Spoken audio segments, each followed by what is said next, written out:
Hello বন্ধুরা, ইও দাদা চ্যানেলে আবার একটি দুঃসাহসিক কারনামায় তোমাদের সকলকে স্বাগত। আজকে ডেস্টিনেশন ছিল মধ্যমগ্রাম থেকে আগরপাড়া ঢালাই মেশিনের ট্রিপ। আর আজকে সকাল থেকে প্রচণ্ড পরিমাণে বৃষ্টি হচ্ছিল, তার মধ্যে একটা ব্যবসা গরম ছিল। মধ্যমগ্রামে সকালবেলা সেরকম ফাঁকাই ছিল, কিন্তু মেশিন যখন আমি টানতে যাই তখনই দেখি মেশিনের সামনে এখনও কোনো কাজই কমপ্লিট হয়ে পারেনি। ঢালাই মেশিনের একটা বেয়ারিং ভেঙে যাওয়ার কারণে অনেকটা সময় দেরি হয়ে গেছিলো, আর আমার কোনো কাজ ছিল না, খিদেও লেগেছিলো, কিন্তু আশেপাশে কোনো খাবারের দোকান ছিল না বলে গাড়িতে চুপচাপ বসে মোবাইল ঘাটছিলাম। যখন ফাইনালি আমরা আগরপাড়া পৌঁছলাম ঢালাই মেশিনে, তখন প্রায় 1:30 বেজে গিয়েছিল। ঢালাই মেশিনে যেখানে সেটিং হবে সেই জায়গাটাও কমপ্লিট করা ছিল না, যাই না সকালবেলা কার মুখ দেখে বেরিয়েছিলাম। এই রাস্তাটাতে ঢালাই মেশিন নিয়ে যাওয়ার পথে আমার গাড়ি ঢালাই মেশিন সহ ফেসে গিয়েছিল। এই জায়গাটা আমি আমার গাড়ি ঢালাই মেশিন সমেত নিয়ে ফেসে গিয়েছিলাম। স্থানীয় লোকেরা সাহায্য না করলে হয়তো সারাদিন আজকে এই জায়গাতে ফেসে থাকতাম। তো সেই সব লোকদের জন্য অসংখ্য ধন্যবাদ, যারা আমাদের এই গাড়িটাকে ঠেলে তুলে আমাদেরকে সাহায্য করেছিল। গাড়িটাকে খোয়ার মধ্যে থেকে তুলেই গাড়ির নিচে আশেপাশে সব ভালো করে চেক করে দেখছিলাম যে গাড়িতে কোনো প্রবলেম হলো কিনা, বা কোনো কোনো কারণবশত কোনো গাড়ির ক্ষতি করলো কিনা।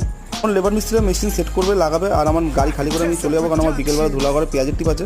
তো বন্ধুরা, দেখা হবে নেক্সট ভিডিওতে। আজকের মতো টাটা।